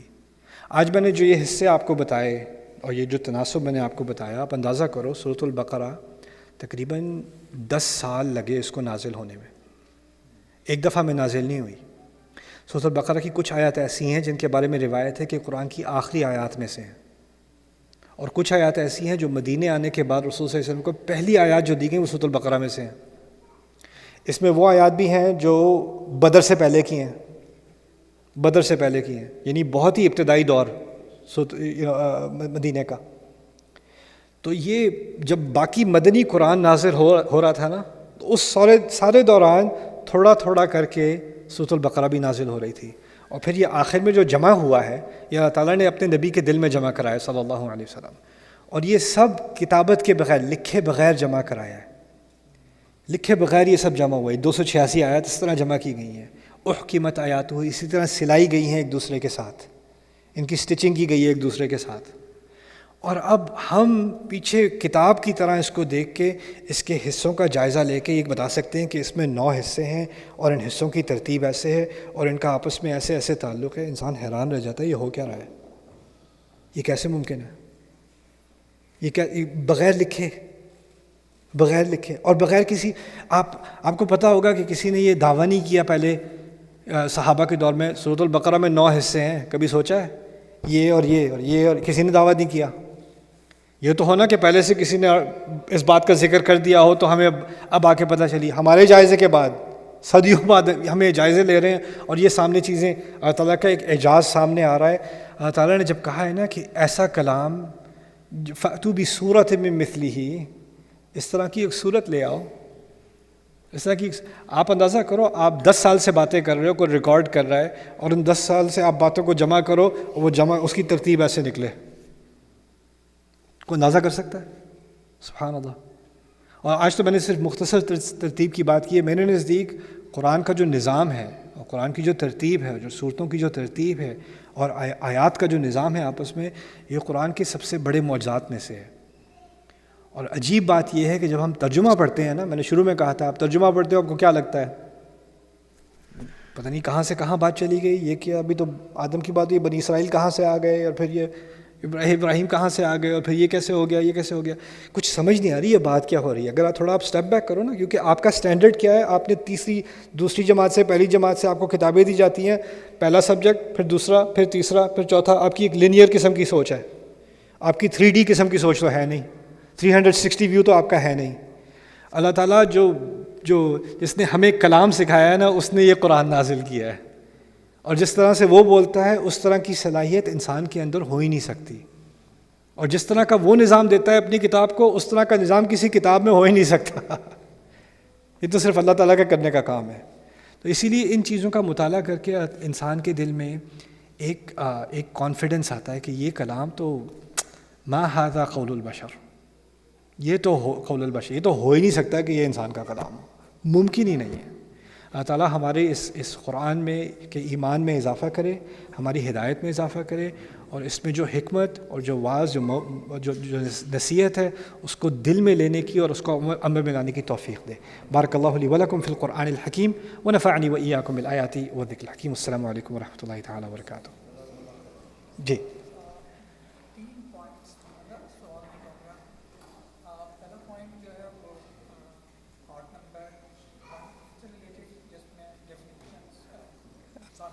ہاں، 3 طرح کی جو ڈیفینیشنز ہیں، جی پہلے حصے میں۔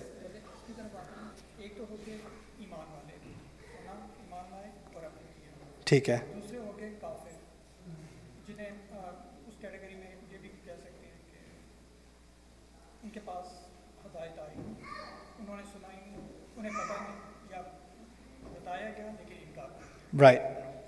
اب منافق، اور جیسے آپ نے کہا کہ قرآن میں زیادہ حصہ منافقین کے بارے میں، مدنی قرآن میں، ہاں دوسری طرف آپ نے یہ بھی بتایا کہ زیادہ حصہ بنی اسرائیل پہ بھی آیا۔ بالکل۔ اب منافق ایک واس کیٹیگری ہے، تو کیا بنی اسرائیل کو ہم منافق کنسیڈر کریں گے؟ بہت اچھا سوال ہے۔ میں نے کہا تھا کہ نفاق کے بارے میں قرآن میں تفصیل سے ذکر ہے، خاص تفصیل سے ذکر ہے مدنی قرآن میں۔ پھر میں نے آپ سے یہ بھی کہا کہ بنی اسرائیل کے بارے میں خاص تفصیل سے ذکر ہے۔ تو کیا اس کا مطلب ہے کہ ہم یہ کہہ سکتے ہیں کہ بنی اسرائیل منافق قوم ہے؟ میں یہ کہوں گا کہ جس عنصر کا، جس ایلیمنٹ کا ذکر قرآن نے کیا ہے بنی اسرائیل سے متعلق، اس میں اہل ایمان بھی ہیں۔ یعنی کچھ مقامات ہیں قرآن میں جہاں بنی اسرائیل کے لوگوں کے بارے میں تعریف کی جا رہی ہے۔ وَكَأَيٍّ مِّن نَبِيٍّ قَاتَلَ مَعَهُ رِبِّيُّونَ كَثِيرٌ، سورۃ آل عمران میں آنے والا ہے کہ جب قتال کی بات آ رہی تھی تو کہا کہ بنی اسرائیل میں سے ایسے تھے جنہوں نے اللہ تعالیٰ کی راہ میں قتال کیا، ان کو انسپریشن بنایا گیا ہے۔ لیکن اوور آل کیا بات کی جا رہی ہے؟ پوری قوم پر تبصرہ نہیں کیا جا رہا۔ قوم میں ایک ایلیمنٹ ہوتا ہے جس کے اندر نفاق آ جاتا ہے، اور اس ایلیمنٹ پر اللہ تعالیٰ تبصرہ کرتے ہیں، اور پھر بعد میں یہ بھی کہتے ہیں لیسوا سواء، یہ سب ایک جیسے نہیں ہیں۔ اللہ تعالیٰ خود ہی کہہ دیتے ہیں لیسوا سواء۔ جتنا میں قرآن پڑھتا ہوں نا، اور پھر جتنا میں اپنے سرکلز میں دوستوں سے، مسلمانوں سے وغیرہ بات کرتا ہوں، مجھے پتہ کیا لگتا ہے، قرآن نے بہت باریک تصویر کھینچی ہے جس میں کئی رنگ ہیں، لیکن مسلمانوں کو شوق ہے بس 2 رنگ پینٹ کرنے کا، جنتی جہنمی، بس باقی نہیں بتاؤ مجھے۔ اور قرآن بہت باریک طریقے سے لوگوں، یعنی پوری قوم کے بارے میں کوئی ایک وہ فتویٰ نہیں دیتا اللہ تعالیٰ، لیکن ہم کیا کرتے ہیں، یہ سارے تو بس کیا کر سکتے ہیں ایسا نہیں ہے قرآن میں۔ تو یہ آپ نے اچھا سوال پوچھا۔ جن مقامات میں اللہ تعالیٰ نے تنقید کی ہے وہاں پر ان کے منافقوں کا ذکر ہے، وہاں باقی، لیکن تمام قوم کے بارے میں یہ نہیں کہا جا سکتا۔ ایسے جن کے پاس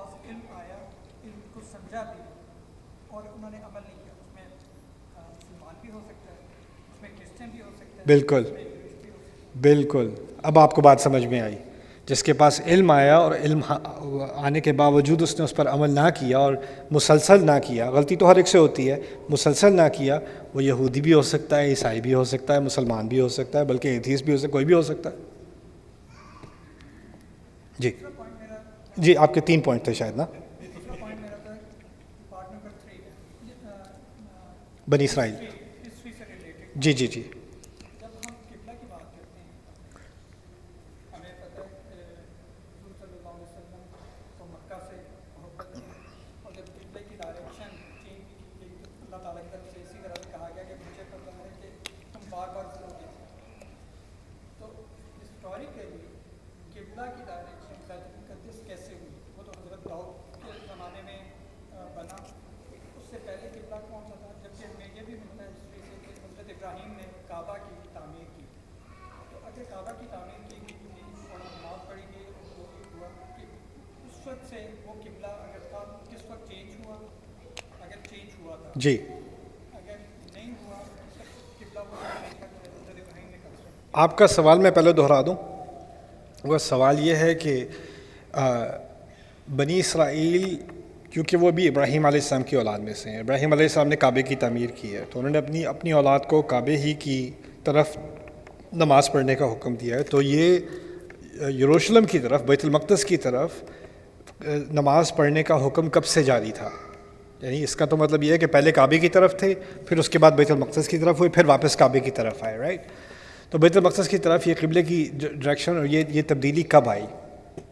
یہی سوال میرے ذہن میں کافی عرصے سے تھا، کیونکہ قرآن نے اس کے بارے میں کوئی تبصرہ نہیں کیا. تو میں نے ڈاکٹر اکرم ندوی سے یہ سوال پوچھا ہے. عام طور پہ جب میں ان سے کوئی سوال پوچھتا ہوں تو ان کو 3 مہینے لگتے ہیں، یہ بھی ابھی 1.5 مہینے ہوئے ہیں، انہیں 3 مہینے لگتے ہیں، پھر وہ آرٹیکل لکھتے ہیں اور وہ عام طور پہ عربی میں لکھتے ہیں، لیکن میں آ کے ترجمہ کر دوں گا آپ کے لیے انشاءاللہ. دوسرا پوائنٹ میرا تھا جی پارٹ نمبر 7. آپ نے کہا کہ درمیان والی امت. جی جب درمیان والی امت کا ورڈ یوز کرتے ہیں تو اس سے تھوڑی سی کنفیوژن ہے کہ کیا اس کے بعد بھی کوئی امت آئے گی؟ جب درمیان والی اور میں بات سمجھا دیتا ہوں. میں نے کہا درمیان والی امت، تو شاید اس سے یہ بات نہ نکلا ہے کہ اس کے بعد بھی کوئی امت آنے والی ہے. تو درمیان والی سے میری درمیانہ بیٹا، اس کے بعد ایک چھوٹا بیٹا بھی ہے، تو آگے بھی آنے والا ہے کوئی درمیان سے یہاں بات ہو رہی ہے 2 قوموں کے درمیان. ایک تو امت وسط بہت جامع لفظ ہے. ایک طرف ایسی قوم جس کا سارا زور فقہ کے اوپر چلا گیا، احکام کے اوپر چلا گیا اور روحانیت ختم ہو گئی. دوسری طرف ایسی قوم جو روحانیت کی طرف گئی اور اسے شریعت کا کوئی احساس ہی نہیں رہا. ایک طرف یہود، ایک طرف نصارہ. ہم کون سی قوم ہیں؟ بالکل درمیان میں. ایک ایسی قوم جس کو علم سے ساری دلچسپی تھی، دوسری ایسی قوم جس کو ذکر سے ساری دلچسپی تھی. قرآن ایسی کتاب ہے جس نے کیا کیا، آپ علم کو ذکر کے بغیر لا ہی نہیں سکتے. قرآن میں کہیں علمی بحث ہو ہی نہیں رہی ذکر کے بغیر، اور کوئی ذکر کی بات نہیں ہو رہی علم کے بغیر. دونوں چیزوں کو ملا دیا. یا تو ہوتا ہے کہ آپ روحانیت کی طرف، ذکر کی طرف جا رہے ہو، یا علم کی طرف جا رہے ہو. قرآن نے آپ کو ایک ڈائریکشن یا دوسری ڈائریکشن میں جانے کی کوئی امکان نہیں دیا. پھر اسی طرح ایمان اور عمل. بنو اسرائیل کے ہاں عمل کی بہت اہمیت ہے، جیسا بھی کریں عمل کی بہت اہمیت ہے. میری ایک رہبر سے میرے ساتھ ڈنر ہو رہا تھا یہیں ڈیلس میں، مغرب کے ٹائم میں ملا. میں نے اس سے 2 منٹ لیے، نماز پڑھنے میں گیا. نماز ان کی کیا ہوتی پتہ ہے؟ وضو کرتے ہیں کھانے سے پہلے، کھانے سے پہلے ان کا وضو ہے، اور 15 منٹ کی اس نے دعا کی ہے کھانا ایک والا کھانے سے پہلے. ان کا ایک ریچول ہے، ایک چیز میں اتنی ٹیکنیکل وہ فالو کرتے ہیں. عمل پہ سارا زور ہے، عمل پہ. اور دوسری طرف جو ہے یعنی دل کے معاملے پہ کوئی زور نہیں ہے، اذکار پہ. تو ان دونوں کے درمیان، علم اور عمل کے درمیان، ایمان اور عمل کے درمیان جو بیلنس لایا گیا ہے وہ قرآن میں. اور دوسری، میں آپ کو آج ہی کچھ دیر پہلے بات ہو رہی تھی، اصل میں دنیا کے تمام مذاہب میں نا ایک ٹینشن رہی ہے. وہ ٹینشن کیا ہے؟ یا تو آپ روح کو تقویت دو گے یا جسم کو. تو کوئی کہے گا کہ آپ نے زیادہ اسپرچول بننا ہے نا تو آپ کھانا کم کھاؤ، سویا کم کرو، شادی بھی نہ کرو، جیسے کیتھلکس نے کیا ہے، شادی بھی نہ کرو. یعنی جسم کی ضروریات کو آپ ڈینائی کرو گے تو آپ زیادہ اسپریچول ہو جاؤ گے یا آپ زیادہ روحانیت کی طرف جاؤ گے. اور اگر جسم کی طرف جاؤ گے تو روحانیت ختم ہو جائے گی, روحانیت کی طرف جاؤ گے تو جسم کو کمپرومائز کرنا پڑے گا. اللہ تعالیٰ نے اس امت کو بالکل عین درمیان میں ڈالا ہے. ہمارے دین میں کوئی ایسی عبادت نہیں ہے, کوئی ایسا حکم نہیں ہے جس میں دونوں کا فائدہ نہ ہو. ہمیشہ ہر چیز میں, یہاں تک کہ میں سب سے روحانی جو عمل ہے ہماری زندگی کا وہ حج ہے. آپ کو معلوم ہے, آپ دنیا جہان چھوڑ کے آپ جا رہے ہو اللہ تعالیٰ کے سامنے, قیامت کے روز کی ایکسرسائز ہے وہ, ٹھیک ہے نا. وہاں بھی اللہ تعالیٰ نے کیا دیا, لیس علیکم جناح ان تبتغوا فضلا من ربکم, تم پہ کوئی گناہ والی بات نہیں ہے, تم پر کوئی نقصان نہیں ہوگا کہ تم وہاں جا کر بھی کچھ کاروبار کر لو, کچھ پیسے بنا لو. اتنا خرچہ کر کے جا رہے ہو, کچھ اپنا سودا مال ساتھ لے جاؤ, وہاں کچھ کاروبار بھی کر لینا, کچھ پیسے بھی بنا لینا, کوئی حرج نہیں ہے. حج کے موقع پر روزہ اتنی روحانی عبادت ہے ہر سال کی.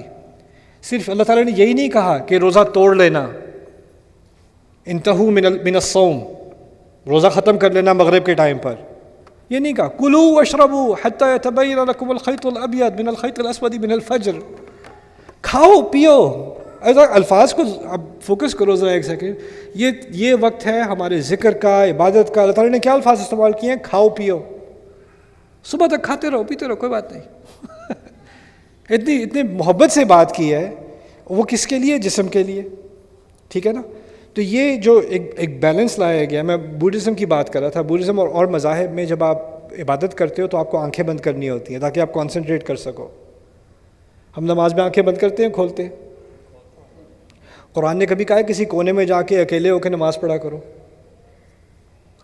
فَإِنْ خِفْتُمْ فَرِجَالًا اور رُكْبَانًا, اگر مشکل میں ہو تو اونٹ پہ بیٹھے نماز پڑھ لو, جہاز میں بیٹھے نماز پڑھ لو. ٹیکسی پھنسی ہوئی ہے ہائی وے پہ, مغرب کا ٹائم نکل رہا ہے, کیا کرو گے؟ ٹیکسی میں بیٹھے نماز پڑھو گے؟ نہیں پڑھو گے کیا؟ اب ٹیکسی میں پیچھے سے ہانکنگ بھی ہو رہی ہے, لوگ چلا بھی رہے ہیں, آپ نماز پڑھ رہے ہو, آپ نے آنکھیں بند کرنی ہے کیا؟ نہ. اب اگر نماز میں, جب نیو یارک میں تھا, کبھی جا رہا ہوں رستے میں ٹائم ہو گیا نماز کا, کوئی سینٹرل پارک میں پڑھ لی, کبھی سب وے اسٹیشن میں پڑھ لی, کہیں سڑک پہ کونے میں جا کے کر لی. وہ کباب بیچنے والے جو حلال کباب, وہ سائڈ پہ پڑھ رہے ہوتے ہیں نماز. تو اب وہ نماز جو اس نے جان نماز کھول کے نماز پڑھنی شروع کی اس نے, تو اس کو کیا صرف وہ ایک مربع نظر آ رہا ہوتا ہے, یا باقی بھی پریفرل ویژن ہوتی ہے نا. لیکن اللہ تعالیٰ نے کیا کیا ہے, اس دین کو اور اس دنیا کو ساتھ ساتھ چلانے کا ایک دونوں کے درمیان میں ایک راستہ نکالا ہے, وہ ہمارا دین ہے. ایک بڑا خوبصورت دین ہے. اور اسی لیے اللہ تعالیٰ نے کہا ہے ربنا آتنا فی الدنیا حسنہ وفی الآخرۃ حسنہ, یعنی ایسا دین جس میں جو چیز آپ کے دنیا کا فائدہ کرے اور ساتھ ہی ساتھ وہ آپ کی آخرت کا فائدہ بھی کرے. حلال کھانا عبادت ہے. حلال کھانا عبادت ہے. کھانا تو آپ کے مزے کے لیے, لیکن وہ عبادت بھی شمار ہو رہا ہے. حلال روزی کمانا عبادت ہے. البسمۃ فی وجہ اخیک صدقہ, آپ کا کوئی دوست آپ سے آ کے ملتا ہے, آپ اس کو دیکھ کے مسکراتے ہو, اللہ تعالیٰ نے آپ کے کھاتے میں صدقہ لکھ دیا. وہ تو میرا دوست ہے یار, مجھے تو اس سے اللہ کی خاطر تھوڑی مسکرایا تھا میں.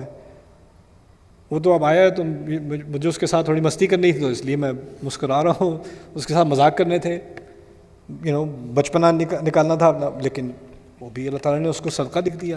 تو اصل میں وسط کے معنی یہ نہیں ہے کہ اس کے بعد ایک امت آئے گی. وسط اور اس کے بعد والی امت کی بات بھی سمجھ لیں. قرآن نے یہ بھی کہہ دیا ان تتولوا یستبدل قوما غیرکم ثم لا یکونوا امثالکم, تم اگر اپنی پیٹھ دکھاؤ گے نا تو وہ تمہیں تمہاری جگہ کسی اور کو تبدیل کر کے لے آئے گا. وہ تمہاری طرح کے نکمے نہیں ہوں گے. ثم لا یکونوا امثالکم, تمہاری طرح کے نہیں ہوں گے وہ. تم پیٹھ موڑ کے تو دکھاؤ, دیکھو میں کیا کرتا ہوں.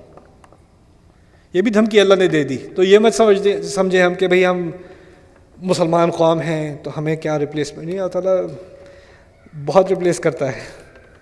اب مذہب, اب ہمارا دین نسل سے تعلق نہیں رکھتا, اب ہمارا دین عقائد سے تعلق رکھتا ہے. تو ایک نسل غائب ہو سکتی ہے, کسی اور نسل کو لے آئے گا وہ, اور وہ ہماری طرح ہوں گے ہی نہیں. ثم لا یکونوا امثالکم, ایسا بھی کر سکتا ہے وہ تو صاف واضح الفاظ میں اللہ تعالیٰ نے کہہ دیا. بنی اسرائیل کو تو ریپلیس کر دیا نا ہم سے, ہمیں بھی کہہ دیا تم بھی اب ریپلیسیبل ہو. قرآن ریپلیسیبل نہیں ہے, تمہارا نبی ریپلیسیبل نہیں ہے, لیکن تم بنی اسماعیل تھوڑی ہو, تم صرف ایک نسل تھوڑی ہو, تم تو اب ایک امت ہو. سبحان اللہ, جزاک اللہ خیر. Sisters in get a turn. کسی کا سوال ہے وہاں پر؟ نہیں ہے.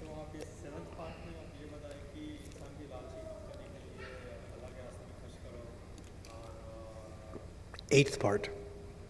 8 پارٹ تو خرچ کرو اور ربا دینے سے بچو. ربا دینے کا کیا مجبوراً دینا پڑا کہیں mortgage ہو یا کہیں چیز. فتویٰ تو نہیں نکالو گے یار مجھ سے آپ, کوشش کر لو, وہ تو نہیں نکلنے والا. فتوے کے ربا کے بارے میں پوچھ رہے ہیں کہ لینے سے منع ہے تو دینا بھی منع ہے کیا؟ میں نے کہا مجھے کیا پتہ, وہ تو آپ کا مسئلہ معلوم ہوتا ہے.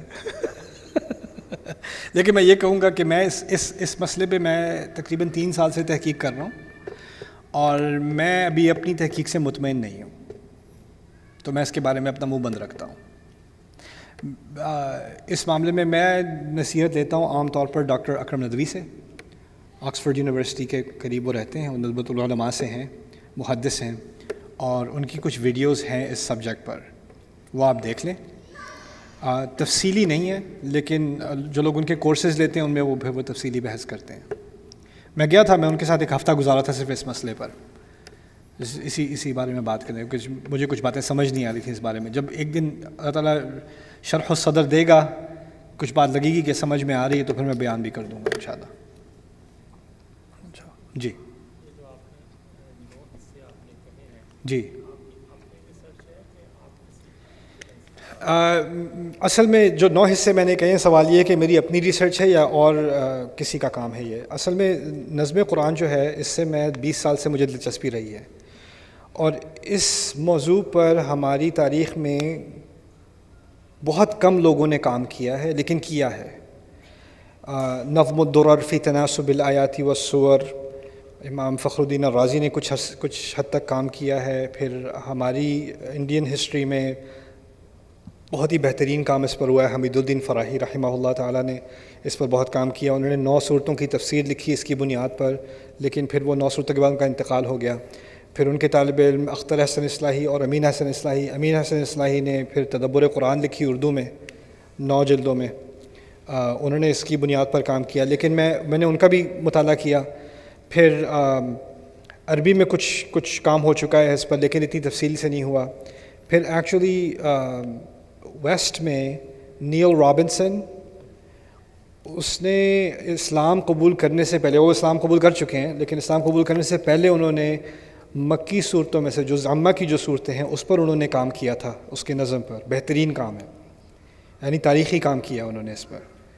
اور پھر ایک اور اکیڈمک ہیں جارج ٹاؤن یونیورسٹی سے, ریمنڈ فیرن, وہ بھی اس کو ان لوگوں کو دلچسپی ہوتی ہے عجیب چیزوں میں PhD کرنے کی. ہمارے دیسیوں کی طرح نہیں, ہمارے دیسی کو بس ڈاکٹر بننا ہے نا, یا اکاؤنٹ یا جاب کہاں کرو گے. ان لوگوں کا اور حساب کتاب ہے. وہ اپنے کسی سے کہے گا کہ میں نے PhD کرنی ہے بھیڑ بکریوں پہ, کر لو بیٹا کر لو.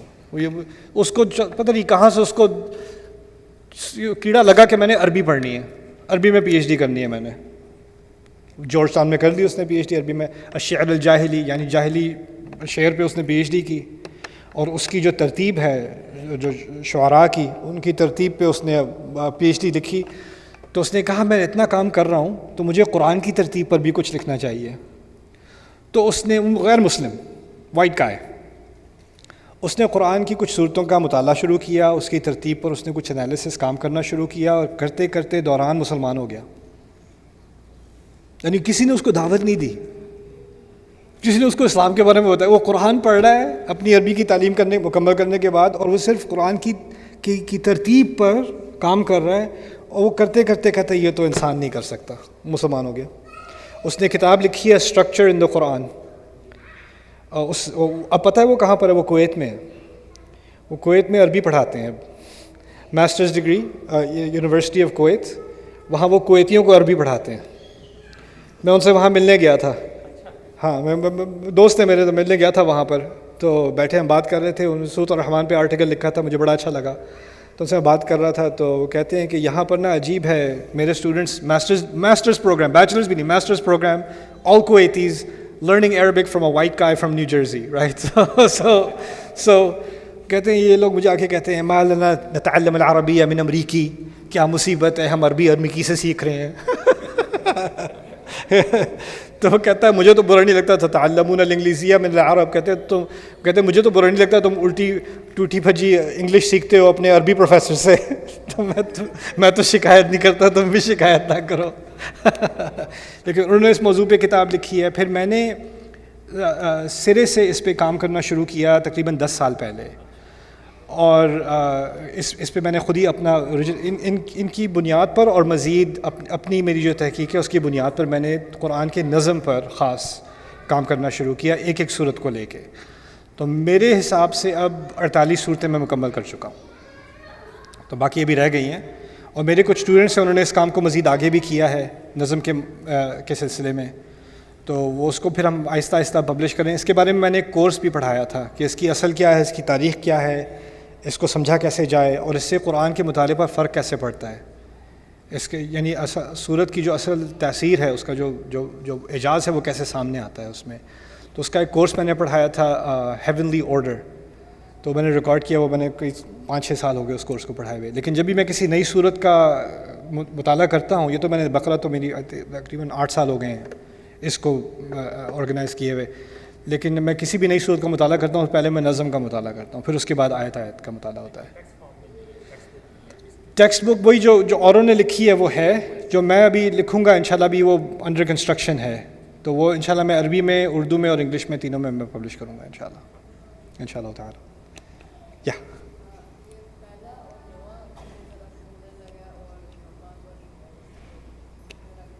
پانچواں چھٹا نہیں، چوتھا اور چھٹا. چوتھا ابراہیم علیہ السلام سے امتحان لیے گئے، وہ پاس ہو گئے.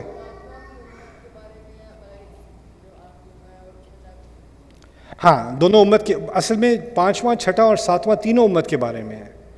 لیکن 5ویں میں کیا ہے، تمہارا اب نیا کیپٹل ہے، تمہارا کیپٹل اب کیا ہے، کعبہ ہے.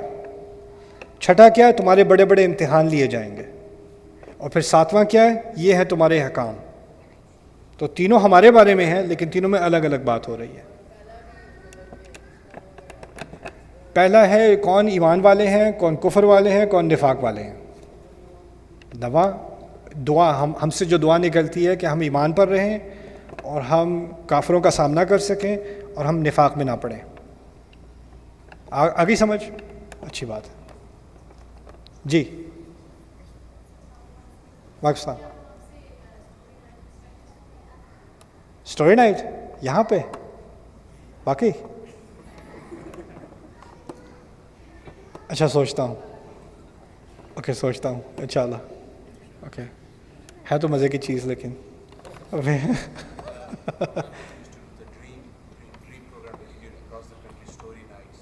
یا اسٹوری نائٹ تو آئی اسٹارٹڈ اسٹوری نائٹ شروع کیا ہے وہ میں I started in Europe.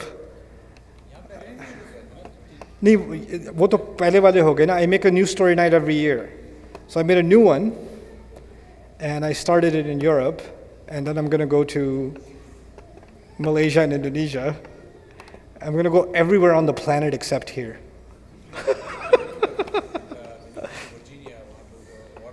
Yeah, that was the last one. But I just made a new one. But I haven't done any of them here. So yeah, inshallah. No, not next week. Easy. Okay, I'm done. Barakallahu li wa lakum. Assalamu alaikum wa rahmatullahi wa barakatuh.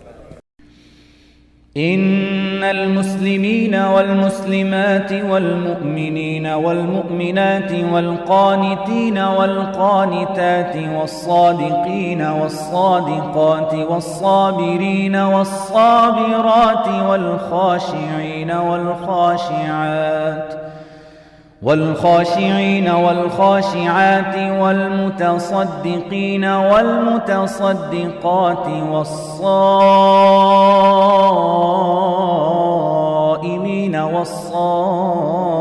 والصائمات والحافظين فروجهم والحافظات والذاكرين الله كثيرا والذاكرات أعد الله لهم مغفرة وأجرا عظيما.